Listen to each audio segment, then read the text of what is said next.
also think we need to talk about AI because that is really profoundly challenging the way we think about assessment, the way we think about learning, the way we think about a whole host of issues that relate to graduate attributes, for example. But most importantly for me, I hope we'll be talking about AI because technology does something to human relationships. And in many ways, we need to be here to support our students. This is Reimagining Higher Education, your go-to podcast with remarkable education leaders sharing personal stories from their experience in and around the sector, including reflection and hope for progress in the sector. With your host, Professor Judyth Sachs, former PVC Learning and Teaching at the University of Sydney, Deputy Vice-Chancellor and Provost at Macquarie University, and Special Advisor in Higher Education at KPMG, and now Chief Academic Officer at Studiosity. Welcome. It gives me great pleasure to introduce the fourth Vice-Chancellor and President of the Australian Catholic University, Professor Zlatko Skrbis. Zlatko, you were appointed in January 2021, so you've been in the job now. This is your sixth year. Correct. So can you just tell us the object that you would bring that represents your journey as a learner and a leader, and then I can ask some other questions. Look, I brought the latest book that I'm reading. I'm an avid reader. I love to read. I don't read enough, but nevertheless, Julian Barnes and his latest book, allegedly his last book, Departures, is what I'm going through at the moment. I'm really enjoying it. I haven't read him for a little while, and so it's a wonderful, wonderful encounter again. So. And what is it about that book that represents your own journey as a learner and a leader? I think it's about, well, the book itself is about memory and lots of other things. And in many ways, as a leader, you always have to think ahead, but you can't think ahead and you can't look ahead without remembering and thinking about things that you've learned and things that you've done wrong and things that possibly worked. So you're constantly in that kind of you always have a relationship between the past and the present. And memory is the one that ties it all together. Well, in terms of your own experience as being a student, what's the memory, because you've been a student in Slovenia, but also in Australia. So what are the memories that stand out in your own experience that have been really fundamental to shaping you as a learner and a leader, and that in your role now as Vice-Chancellor you draw on? Judy, I was not born a leader, and there was nothing in my early formative years that suggested that I will ever reach this kind of career stage in my life. I was first in family. My parents were not university educated. My father was rather dedicated and smart, but in many ways had no significant ambition. My mum had a lot of ambition, and I think I got a bit of that from her. But it's not really ambition that formed me, to be honest. I have gone through a very interesting kind of educational journey, partly because my pathway into education was not linear. I ended up studying philosophy and sociology, but before I did that, I went to a high school focused on what you would call food engineering. So it was not a linear path, put it that way. And look, I really started to get excited about learning when I got to university because I was exposed to some really incredible teachers whose eccentricity and intellect what I found inspirational, and I really wanted to give back at some point what I have received at that stage. I talk about this in my inaugural lecture as a Vice-Chancellor, and I stand by every word that I say there. Those kind of people who you encounter on your learning journey that shape you, that stays with you and that forms you in a very particular way. So I've been very fortunate in that regard. So and I'm forever grateful for that. So, as a fellow sociologist, to what extent has your discipline also shaped your understanding of leadership, but also your practice as a leader? Oh, look, it's really interesting to reflect on that, actually, because quite often I find myself in a situation where you can almost predict the outcome of a particular policy, for example, and you think, haven't we been there? It's quite obvious to me that something's not going to work or something's going to work. And I do think that the tools that I use to make those assessments are the tools of what we call sociological imagination. So that I find a really important resource. And of course, I guess much of what we do as leaders has many social determinants. And if you understand and appreciate those social determinants of a social discourse, I think your pathway of negotiating through complexities of leadership is slightly easier, although never easy. And so, given that we're talking about reimagining higher education, if you reflect on your own experience as a student, a PhD student at Flinders, how has life changed for the lives of students now compared to when you were a student? Oh, look, it's almost difficult to draw parallels. The world has changed significantly. The way in which young people engage in learning journeys in learning is completely different in so many ways. Almost everything that you do in learning now is technologically mediated. When I came to Australia to undertake my PhD, getting access to a computer was, I wouldn't say a challenge, but it wasn't a given. So all of that actually happened over the last few decades. And very often I stop and pause thinking, are we actually able to appreciate these days just how much change has occurred over the last few decades? And many of these changes are changes for the better. But in many ways, technology is probably one that I would single out as a really, really important determinant of modern learning. And there is a massive gap between what I have encountered in early 1990s and what our students encounter today as they go through their learning journeys. Many people who are listening to this won't understand the complexities of the Australian Catholic University. Can you just briefly describe both its inception and the complexity of what you have to manage on multiple campuses across Australia? We are a rather complex university. So we are a private company, but we are publicly funded. We are open to people of all faiths, even though we are a Catholic university. And of course, our Catholic mission is something that defines everything that we do in research, in education, and in engagement. We were formed during the Dawkins Reform era and as an amalgam, and we are an amalgam of former advanced colleges of nursing and teaching. So a lot of stakeholders had to come together to work together in order to establish a university.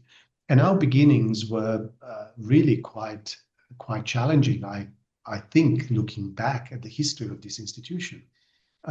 So not only was Australian Catholic University an amalgam of church life in Australia, It also is probably the most national university of all universities in Australia. We have 7 campuses across the country, in Queensland, in ACT, in New South Wales, in Victoria. We also have a campus overseas. And so there is complexity that comes from that geographical spread. But at the same time, I think it's fair to say that there are a number of stakeholders with a genuine interest in our institution. So as part of our governance structure, we have a Senate, we have a corporation, we have a number of chapters in Queensland, in New South Wales, in ACT, in Victoria. I work with 6 bishops. It's rather complex, but that makes it interesting. So that is in stark contrast with the last university that you worked in, Monash, also complex. But they just had the size, they had the multi-campuses, but they didn't have the challenge of the church. Look, the church certainly brings additional complexities to our life as an institution, and certainly there is an added layer of complexity that we need to navigate. But in many ways, I have learned from the best. I have learned from my predecessors, and all of us have encountered challenges that are characteristic of the era in which we operate. So the challenges of early 1990s at ACU were quite different to the kinds of challenges that I'm encountering now as a leader. But fundamental complexity that I described before, which is also a gift in many ways, is a kind of a standard element of our identity. You mentioned Monash University, and prior to that, I was at the University of Queensland, and I started my career at Queensland University of Technology. Some people mistakenly think that I'm a Queenslander, but the reality is that each of these institutions had or has its own challenges that come with scale, the location, the campus setup, the way they are structured. So I think it's, in many ways, I don't over-interpret the complexity that ACU enjoys. Rather, I see it as a unique peculiarity that's just inherent to the institution that I serve. And it is a point of differentiation. That's what makes you different from Monash, Queensland, wherever. Yeah, absolutely. And look, in many ways, for us, we talk a lot about our identity as a university, but in many ways, there is no ambiguity about what we represent and who we are and where we are coming from. That doesn't mean that is not riddled with challenges and sometimes controversy. But the reality is that our mission as a Catholic university really gives us a very, very, very useful and enriching pointer in terms of where we are going. So in many ways, that's probably the aspect of this university that is most difficult, but it's also most beautiful, I would say. It's quite a stimuli, almost a propellant that kind of pushes us forward. And it's also not only a point of differentiation, it acts as an anchor in terms of constantly going back to one of the givens for your formation. Correct, absolutely. Yeah. And look, we are very fortunate that we are in many ways continuing the tradition, and that's our inheritance. And we also remember we've been established as a result of, as an amalgam of many different dioceses as well as religious orders, and we do our best to actually stay faithful to the charisms of those religious orders. So if we think about the challenges of the sector and what's exercising you at the moment in your role as a Vice-Chancellor of a public university, What are the three major challenges that you're having to navigate virtually on a constant basis? Where do I start? I think I think I think many of our challenges are are shared across the sector.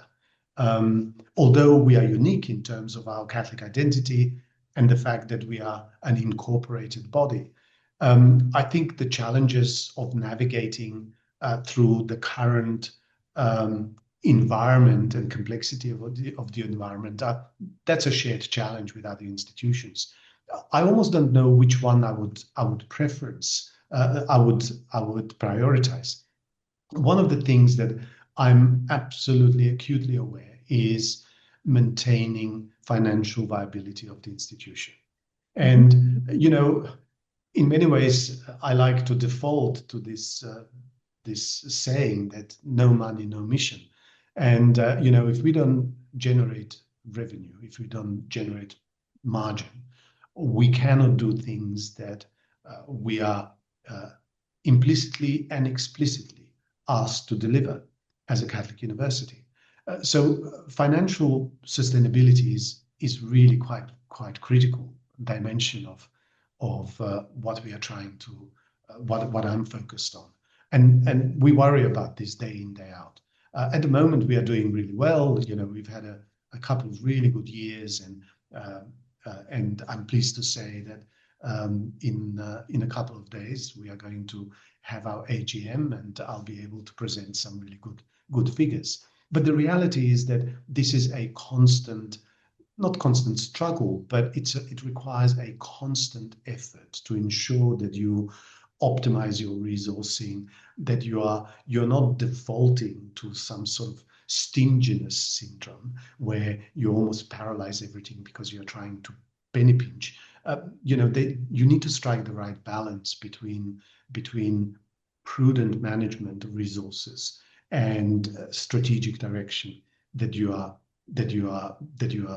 following. So financial stability is certainly something that I'm absolutely concerned about. The second issue that really exercises me at the moment, Judy, and you won't be surprised to hear me say that, it is international students.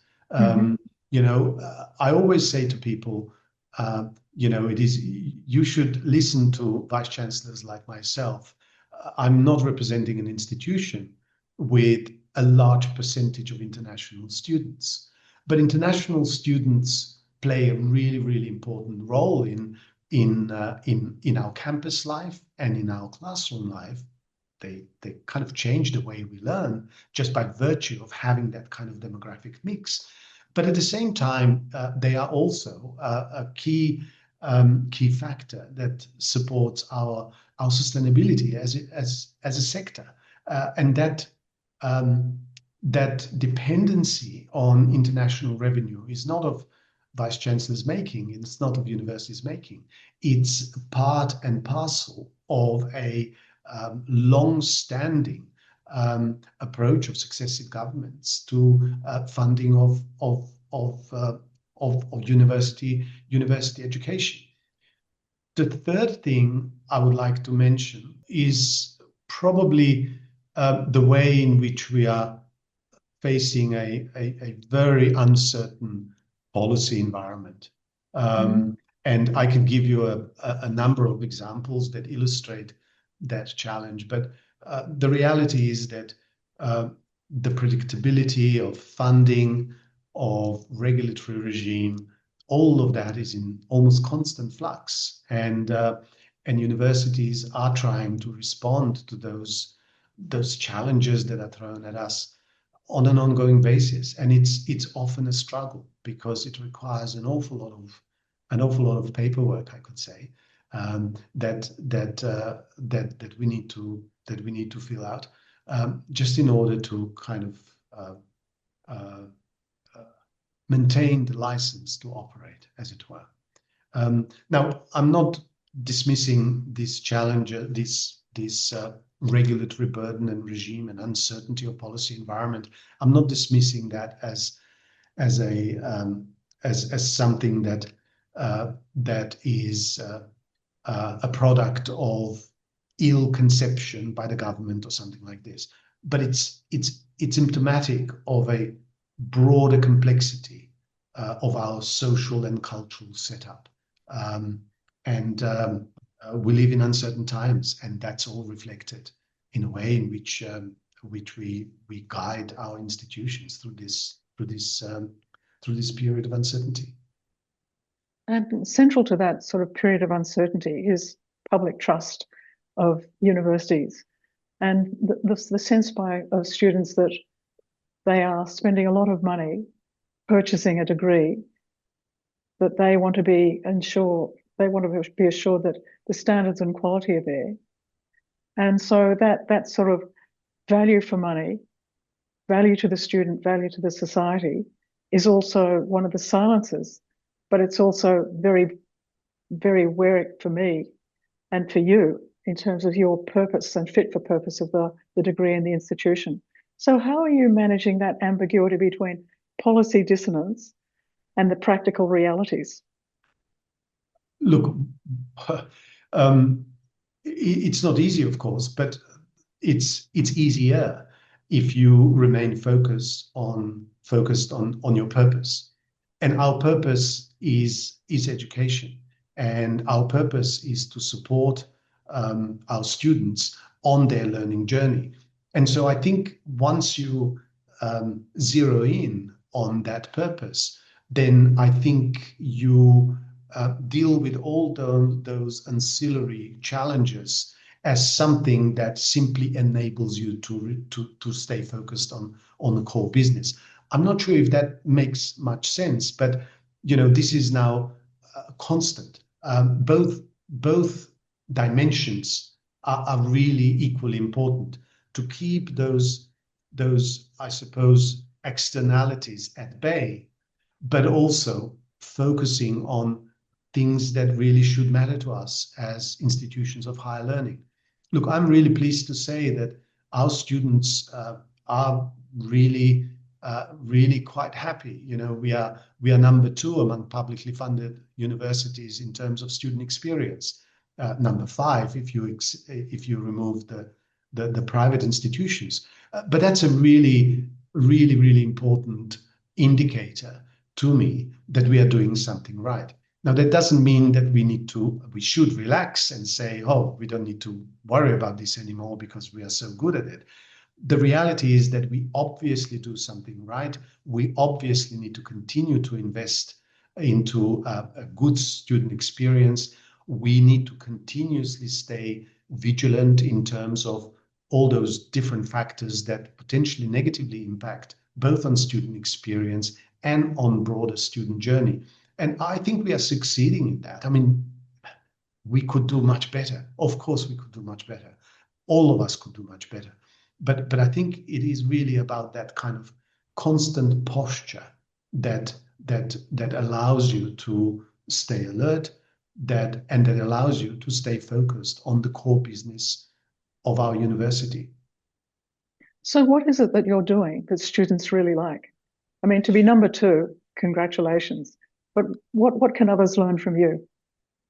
Look, not only are we number 2, we're also number 1 for the second consecutive year in employer satisfaction, which is equally pleasing. So we kind of get a bit of affirmation from both sides, from our students and from the market more broadly, and from our stakeholders more broadly. Now, I think I ask myself very often, what are the kind of key enablers for our success?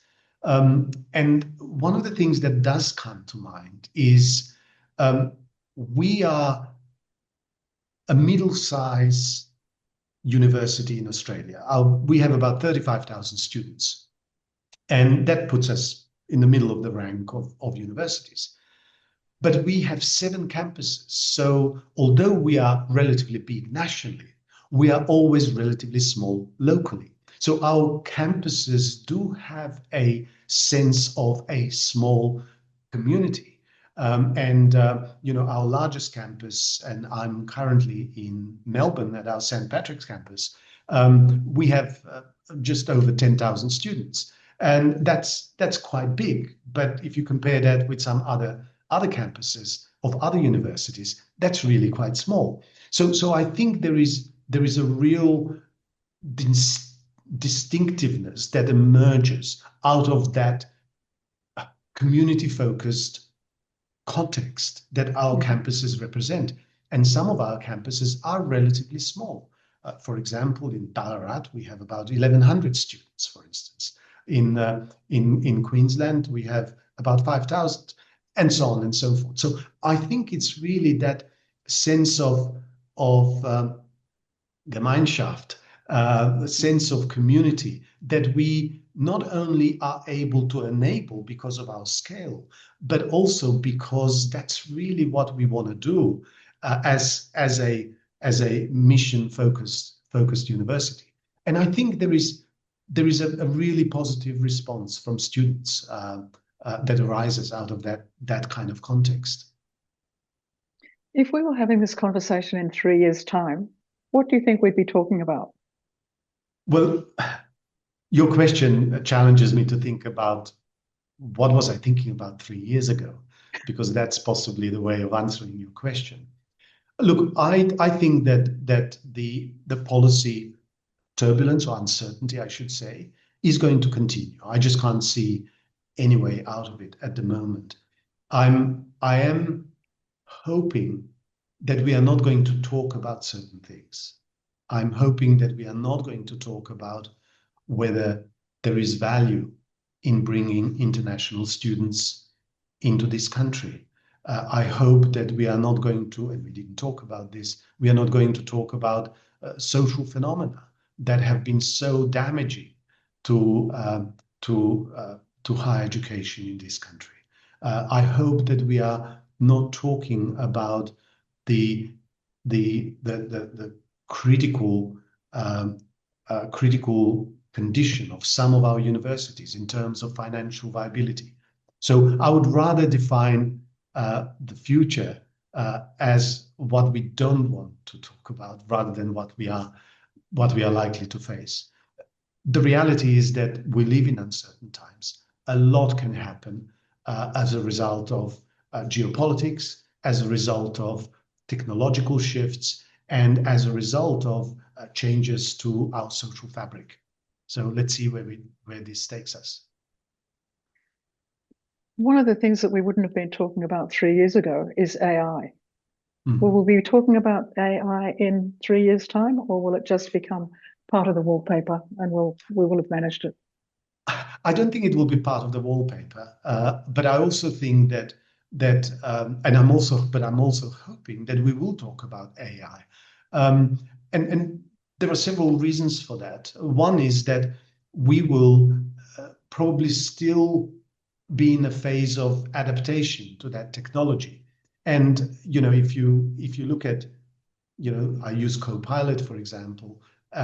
Copilot has evolved over the last 6 months in ways that I hardly notice, because the adaptation of the algorithm has been quite phenomenal. So I recognize just how much it has evolved when I look back, but I can't notice it when I compare it to what happened last week. So look, I'm saying that we will hopefully talk about AI because we'll still be adapting to it. But I also think we need to talk about AI because that is really profoundly challenging the way we think about assessment, the way we think about learning, the way we think about a whole host of issues that relate to graduate attributes, for example. So, but most importantly for me, I hope we'll be talking about AI because technology does something to human relationships. And in many ways, we need to be here to support our students navigating the use of technological tools in a way that maintains our focus on the difference between human and technological intervention, between human-generated emotion and knowledge and an AI-generated knowledge, because I think that distinction is important to maintain, because it allows us to remain human. And so hopefully AI is going to evolve in a direction that we all hope for, but it won't happen without us trying. Oh, I concur with you completely. Yes. I've got two more questions. You have been to many, many graduations, and there are probably a series of graduations coming up pretty soon. What advice would you give to students about this future that they're facing? Indeed, we are graduating a cohort of students in Canberra today. So and I attended a couple of graduations last week here in Melbourne. I think graduates today face a really uncertain world, and I think that if there is one thing that I hope that they have obtained during their studies is resilience, because it is a resource that comes handy at different points through a career journey. It is really, really important that our students cultivate resilience in whatever context they find themselves in, because life always throws challenges at you. And I think we live in a world in which those challenges come our way in an accelerated fashion. So I'm really hoping that they can cultivate resilience. That's probably one asset that no one can take away from you, and one asset that you really need to have on standby. And what advice would you give to the younger Zlatko?